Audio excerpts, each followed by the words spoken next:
La última vez vimos versículos 1 al 4 del capítulo 3 de Colosenses. Estudiamos la vida de Cristo, que tenemos que vivir la vida de Cristo. Dice, si pues habéis resucitado con Cristo, buscad las cosas de arriba. Es poner nuestros afectos en las cosas de arriba, no en las de la tierra. Y hablamos de vivir la vida resucitada, la vida de Cristo. Bueno, vivir la vida resucitada implica también el proceso de matar la vieja vida de una manera práctica. Ahora, en Cristo hay ciertas realidades de nuestra vida. Posicionalmente se ha hecho algunas cosas. Cuando viniste a Jesucristo, lo recibiste como su Salvador y como su Señor. Cuando confesó su pecado y nació de nuevo, Dios, como un acto de poder soberano, mató la vida vieja y le dio nueva vida. Ha sido hecho muerto a pecado. Ese es un hecho, es un acto. Ha muerto a la vida vieja. Ha sido crucificado con Cristo. Todo eso está muerto y ya vive una nueva vida. Vive la vida de Cristo, la vida resucitada. Pero hay que apropiarse de todo esto de una manera práctica. Y eso implica la eliminación práctica de algunos rasgos de esa vieja vida que quiere aferrarse a nuestra vida.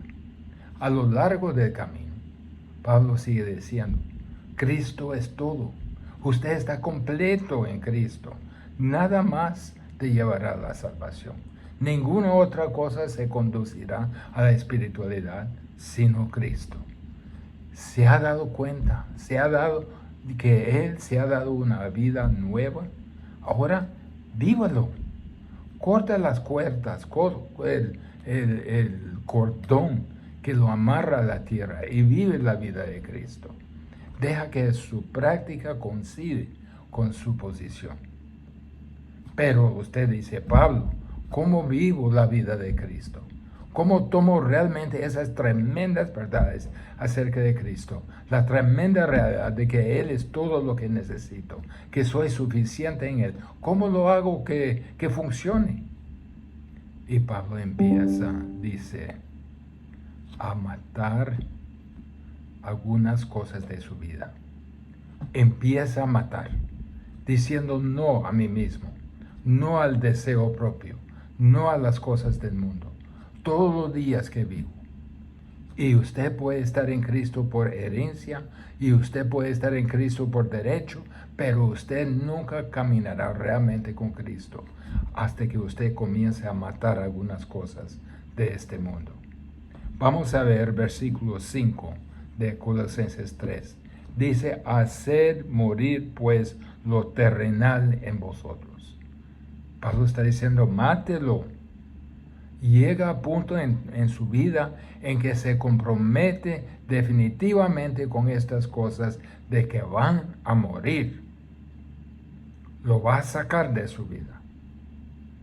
Dios está llamando a la eliminación de todo lo que está en contra de Dios en su vida y en la mía.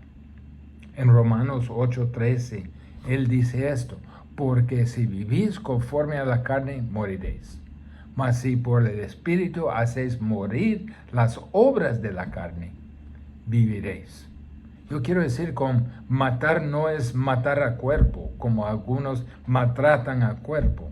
No, sino matar las obras del cuerpo. Si mata las obras de la naturaleza pecaminosa, entonces realmente comienza a experimentar la vida espiritual, la vida de Cristo de la manera que Dios quiso. Aunque somos criaturas nuevas por dentro, tenemos que luchar con lo viejo por fuera. En Colosenses 2:20 dice, pues, si habéis muerto con Cristo en cuanto a los rudimentos del mundo, ¿por qué somos vivieses en el mundo? Os sometéis a preceptos, tales como no manejes ni gustes ni aun toques. ¿Cómo se someten a estos rudimentos del mundo? Pero aquí el punto de Pablo es muy claro en versículo 5. Es como decir, por tanto, puesto que sois poseedores de la vida resucitada, puesto que vivís en los lugares celestiales, puesto que habéis resucitado de entre los muertos, puesto que vuestra vida está escondida con Cristo en Dios, puesto que Cristo es vuestra vida, puesto que Cristo vendrá y os llevará a estar con Él y aún apareceréis con Él en su gloria, puesto que todo es la verdad y los lugares celestiales son su hogar. Por lo tanto, mate las cosas que quedan en la tierra. Dice, hacer morir pues lo terrenal. Matar pues lo terrenal en vosotros. Por ejemplo, él da esos ejemplos. Fornicación, impureza, pasiones desordenadas, malos deseos y avaricia. ¿Son estos nuevos nuestros miembros? Quiero decir que no son los miembros de mi cuerpo. Pero esas son las cosas que hacen que esos miembros de mi cuerpo, lo que hacen, los llaman miembros de mi cuerpo porque son las formas de maldad que producen los miembros de mi cuerpo cuando no están bien controlados. ¿Qué es lo que nos pide que matemos? Bueno, solo para ayudarnos, Pablo nos da dos listas. Estas son las cosas que son pecados más problemáticos. Esos son ejemplos de pecados. La primera lista comienza con los actos y pasa atrás a los motivos. La segunda lista comienza con los motivos y pasa a los hechos, a los actos. La primera lista es personal y la segunda es social. Entonces vamos con la primera lista de Pablo. Tenemos que exterminar de nuestra vida a los pecados de amor pervertido. Versículo 5.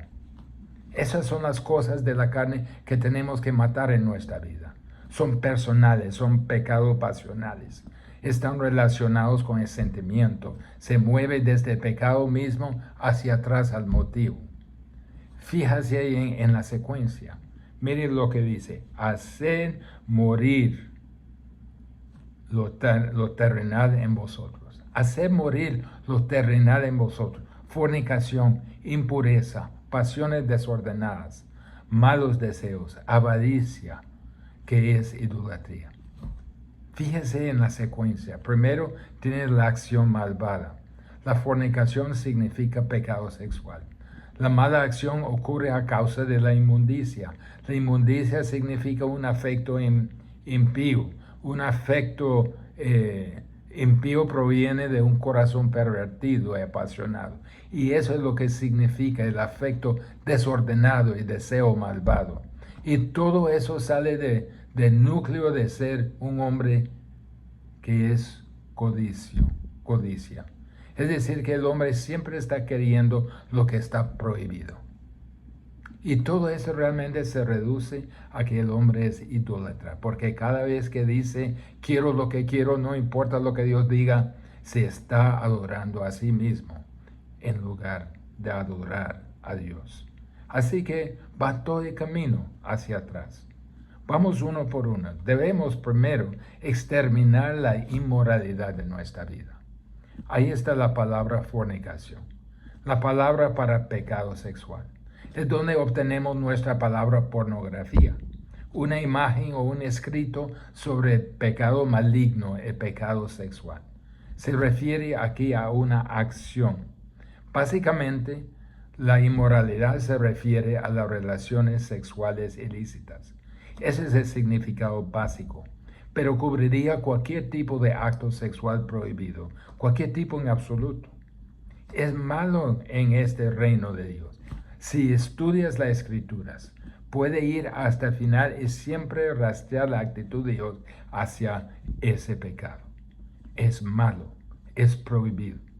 En el Antiguo Testamento, este tipo de mal se castigaba con la muerte. Y la actitud de Dios no ha cambiado. Cualquier mal en el reino del sexo debe ser exterminado, debe ser eliminado. Dios prohíbe cualquier actividad sexual fuera de matrimonio. Debemos exterminar la inmoralidad de nuestras vidas. También debemos exterminar la inmundicia en nuestras vidas. los actos malvados de inmoralidad se brotan de la inmundicia. Se refiere a los malos pensamientos, a los pensamientos sucios, a las intenciones sucias. Es ese pensamiento malvado que está detrás de una mala acción. Esencialmente lo que Jesús dijo, el hombre que mira a una mujer y la codicia ha cometido adulterio en su corazón. Es cuando se trata de frente y el pensamiento viene al frente y se convierte en un pensamiento dominante en la vida. Eso es precisamente lo que el Señor quiso decir en Marcos 7:21, porque de dentro del corazón de los hombres salen los malos pensamientos, los adulterios, las fornicaciones. El adulterio y la fornicación proviene del patrón de pensamiento maligno. Si controla sus pensamientos, controlará su cuerpo. Si controla su mente, controlará su emoción. Es por eso que Pablo dice en Romanos 12 que cuando se presenta a Dios como sacrificio vivo, se presente que su mente no se conforme a este mundo, sino que sea transformada por medio de la renovación de su mente. En otras palabras, es la mente lo que Dios quiere capturar. Es la mente que controla el comportamiento.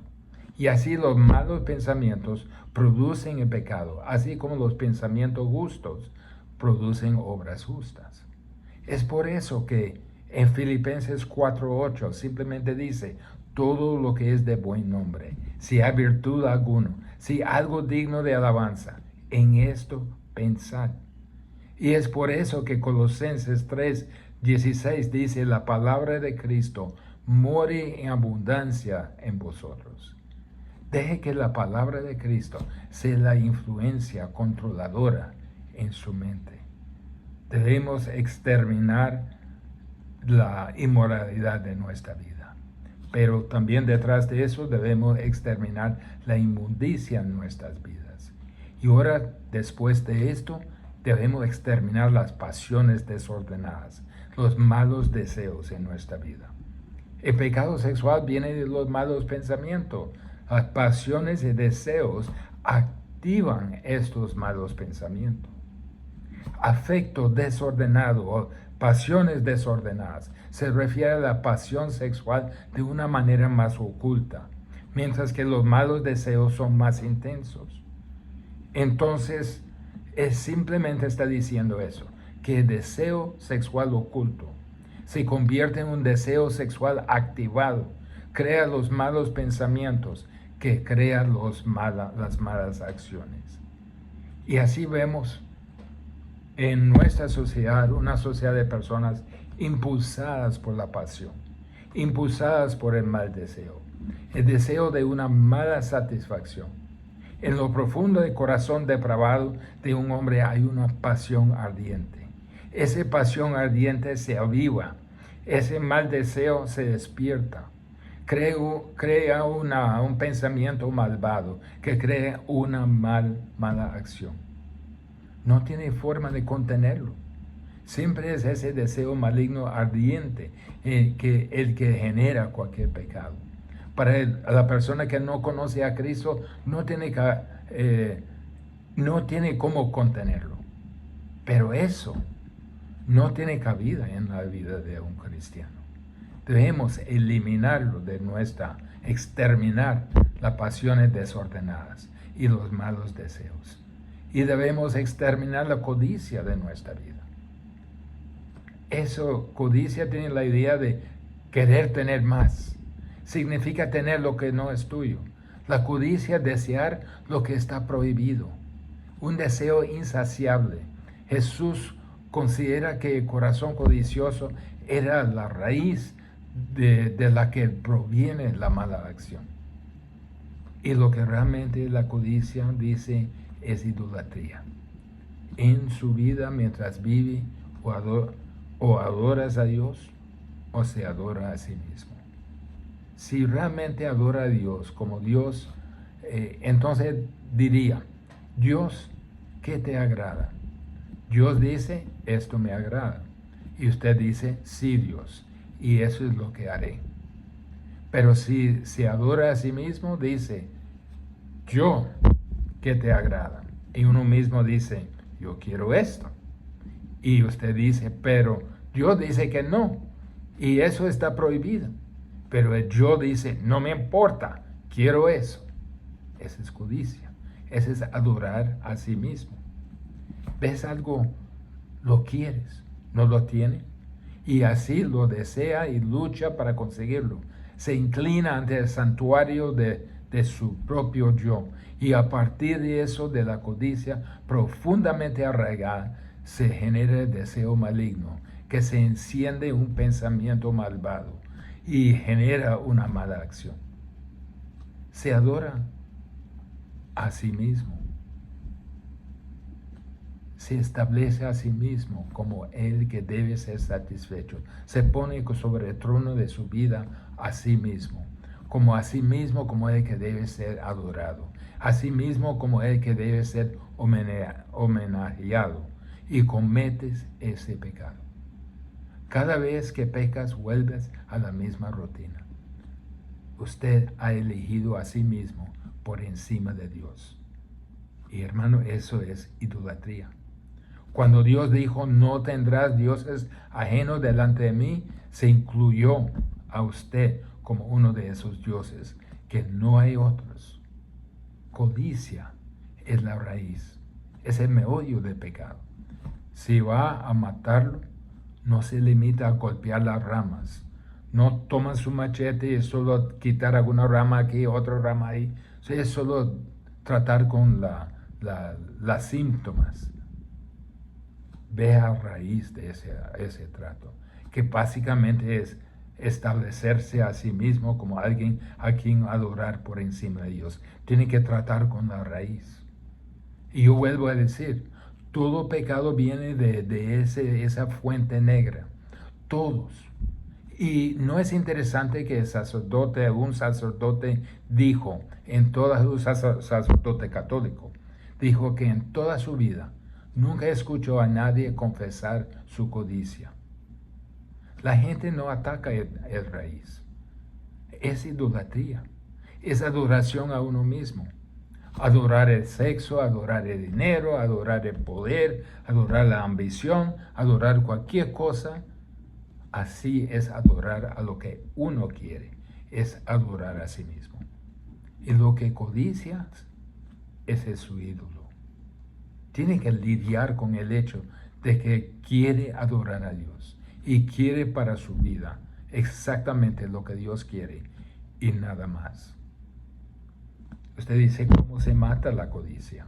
Si es tan arraigado, mata la codicia con contentamiento. Simplemente aprende a decir lo que Pablo dijo. He aprendido en cualquier estado en que me encuentre a estar contento. Y contentamiento dice, Dios, por todo lo que me has dado, gracias. No quiero nada más. Estoy contento. Obtiene contentamiento a confiar en Dios. ¿Cómo confía en Dios? Conócelo. Cuanto más lo conoce, te dará cuenta que se puede confiar en Él. ¿Cómo se llega a conocer a Dios? Estudia su verdad, porque ella se revela a sí mismo. La codicia va por ahí diciendo, Dios, me engañaste. Hay una golosina por ahí que yo quiero. Y Dios en su gracia y paciencia dice, no, yo no te engañé. No te he dado abundantemente todas las cosas, todo lo que necesita. Aquí debemos exterminar estas cosas. ¿Por qué? Hay dos buenas razones para exterminar estas cosas de nuestra vida. ¿Por qué deberíamos matar en esta área? Mire lo que dice en versículo 6. Cosas por las cuales la ira de Dios viene sobre los hijos de desobediencia. Esa es la reacción constante, inmutable, siempre presente. En la Biblia de las Américas dice, pues la ira de Dios vendrá sobre los hijos de desobediencia por causa de estas cosas. Dios responde siempre de esa manera contra el pecado. Para el incrédulo viene la ira eterna. Para el incrédulo viene el terror del Señor. Romanos 1:18 dice, porque la ira de Dios se revela desde el cielo contra toda impiedad e injusticia de los hombres. La ira de Dios viene sobre estas personas que hacen estas cosas. Esas son las cosas por las cuales la gente es condenada, no es que es bendecida. Los creyentes están siendo castigados por estas cosas. Si como cristiano decide que tu codicia va a ceder, va a perseguir lo que quieres a pesar de Dios, y vas a ser idólatra y adorarse a sí mismo y cumple su deseo, entonces tiene que estar listo para las consecuencias. ¿No es así? Dice en Hebreos, porque el Señor a que ama, disciplina y azota a todo el que recibe por hijo. Hebreos 12:7. La primera razón que debemos exterminar estas cosas es que porque Dios va a actuar en contra de estas cosas por su justicia, por su santidad, pero también porque es inconsistente con su nueva vida, no concuerda con su nueva vida. Versículo 7, en las cuales vosotros también anduvisteis en otro tiempo cuando vivías en ellas. Oye, antes solía hacer estas cosas, pero eso ahora es lo que antes solía hacer. Ese no es nuestro ahora. Esa es su vida anterior. Ese es el viejo usted. Quiero decir que ya se ha hecho rico. ¿Qué quiere volver a la pobreza y revolcarse en el fango? ¿Por qué? Y supongo que tal vez eso es algo de lo que deberíamos pensar. He sido liberado de pecado. Es bastante, si me perdone el término, estúpido ir por ahí y jugar con eso, ¿no? ¿No sabéis que el Padre quiere darnos todas las cosas buenas? Dice en Santiago, toda buena dádiva y todo don perfecto desciende de lo alto, del Padre de las luces, en el cual no hay mudanza ni sombra de variación. Si es una criatura nueva, ¿cómo puede actuar como si fuera la vieja persona? Quiero decir, si ahora es esclavo de Cristo, ¿cómo puedes rendirse al pecado? Si usted ha muerto con el primer esposo, como dice en Romanos 7, y ha estado casado con el nuevo esposo, Cristo, ¿cómo es posible que usted quiere ser obediente al que está muerto? Simplemente no tiene sentido. Tenemos que eliminar de nuestra vida los pecados del amor pervertido. No tienen lugar en nuestra. Son personales y son cosas que debemos exterminar en nuestra vida. La segunda lista que Pablo nos da, tenemos que eliminar los pecados de odio perverso de nuestra vida. Versículo 8 de la primera parte de 9. Pero ahora dejad también vosotros todas estas cosas: ira, enojo, malicia, blasfemia, palabras deshonestas de vuestra boca. No mintáis los unos a los otros. Ahora aquí está lista número 2. Comienza con un motivo y pasa al acto. En la primera lista empezó con el acto y profundizó al motivo que está detrás. Ahora va al revés. Pero esos pecados no son tan personales. Son pecados sociales. Están más relacionados con la boca, con el hablar. Ahora dice que estas cosas son cosas que tienen que desaparecer. Así que elimínelas. La palabra aquí, dejar, significa quitar, como quitarse la ropa, quitársela.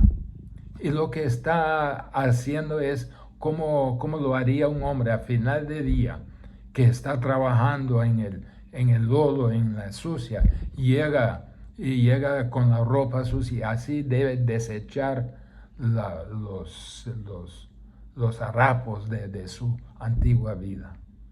Debe desechar, debe quitar los trapos de su antigua vida. Imagínese que el incrédulo es como un mendigo, sucio, vestido, solo con trapos. Él viene a Cristo, desecha lo viejo y recibe un manto de justicia blanca. Y luego sale, encuentra sus trapos y se lo vuelve a poner. No, deshágase de sus viejos vicios, como tiraría la ropa vieja, la sucia, la que no sirve. Elimina, por ejemplo, de la ira de su vida. Ese es lo primero que Pablo dice. Esta es la palabra que significa que en el fondo hay como brasas ardiendo, resentida, amargura, combustión lenta. Esa es la persona solo enojada por bajo. ¿Lo sabe? El tipo que simplemente siempre está ahí. Todo lo que necesita hacer es ventilarlo. Y esto no nos puede pasar a cualquiera de nosotros. Usted dice, cada vez que pienso en eso, me pongo furioso. ¿Por qué se pone tan furioso?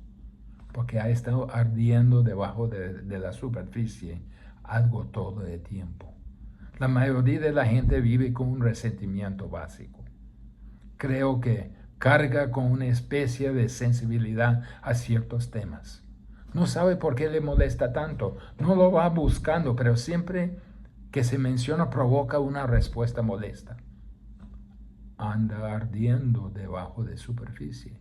Y cuando haya problemas en la vida, solo se necesitan ciertas cosas para encenderlo.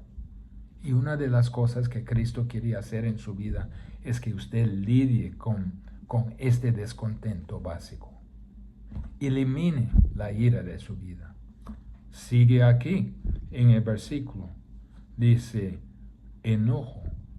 Elimina el enojo de su vida. Y luego esa ira pasa al enojo. La palabra enojo aquí es algo que estalla en llamas, como prender fuego en paja. Se quema rápidamente. Y cuando algo aparece que le hace perder el control de ciertas cosas, o que le proporciona un golpe a su autoestima, o que alguien haga lo que no le gusta, y ese resentimiento debajo de la superficie explota en llamas. Elimine el enojo de su vida. No concuerdas con su vida anterior. Elimina la malicia de su vida. La malicia significa malas intenciones.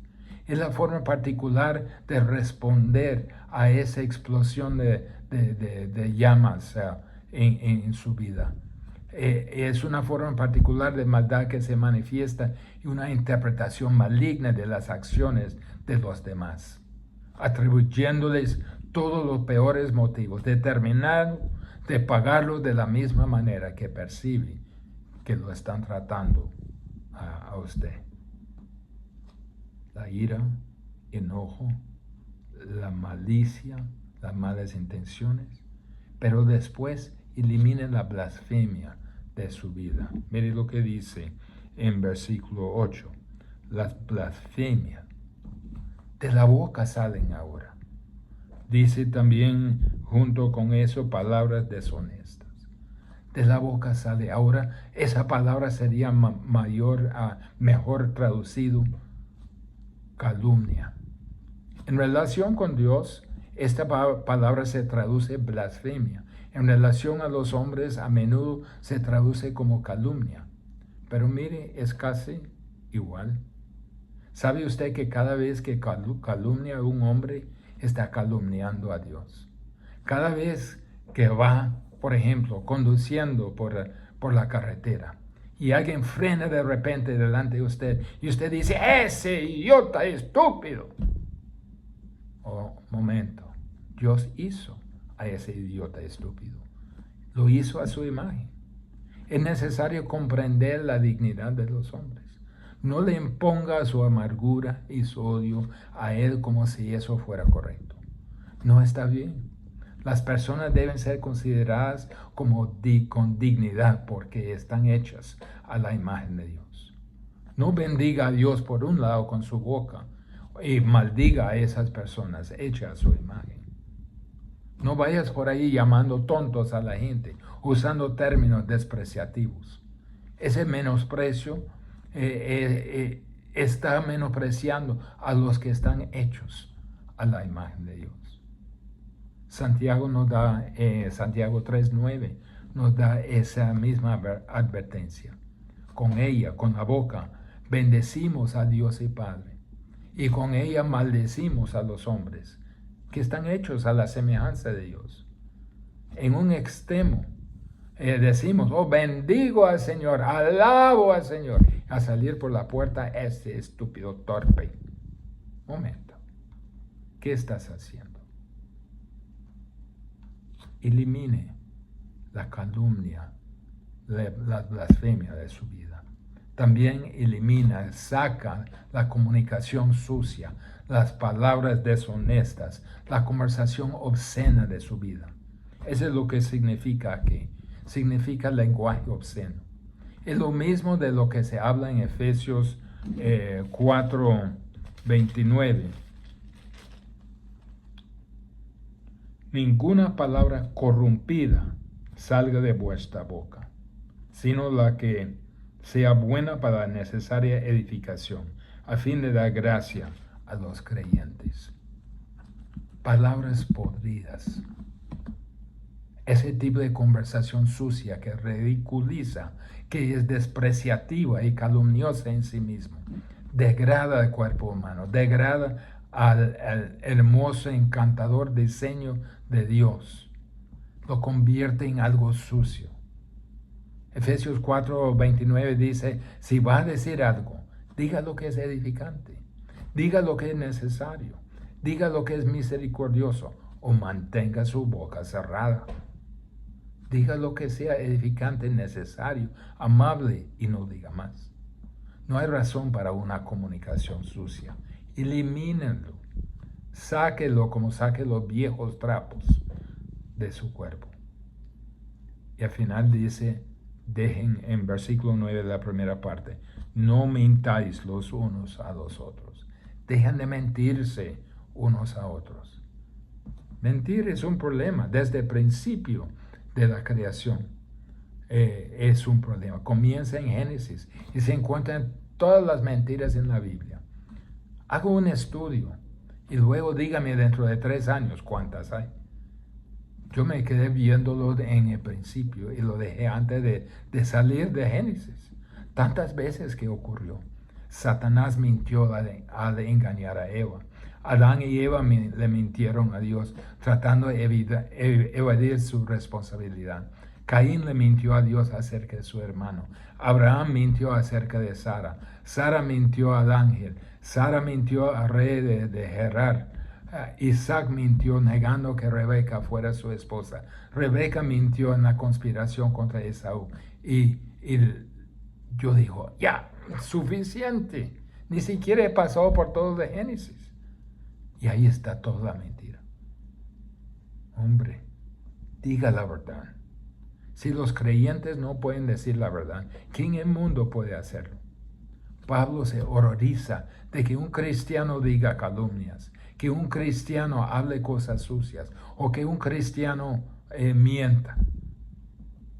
Él dice, estas son las cosas que tienen que eliminar, sáquelos, no hay lugar para ellos. Jesús dijo, del corazón salen los asuntos de la vida. ¿Sabe? Uno casi pensaría, esto es terriblemente elemental para que la persona cuya vida está escondido con Cristo en Dios. Es terriblemente elemental para aquellos básicos, para aquellos que han sido bendecidos con todas las bendiciones espirituales en los lugares celestiales. Realmente tiene que decir esto a las personas que están completos en Cristo. Pero seamos sinceros, amados, tal es la batalla. Pero ¿cómo manejo estas cosas? ¿Cómo los mato? ¿Cómo me deshago de ellos?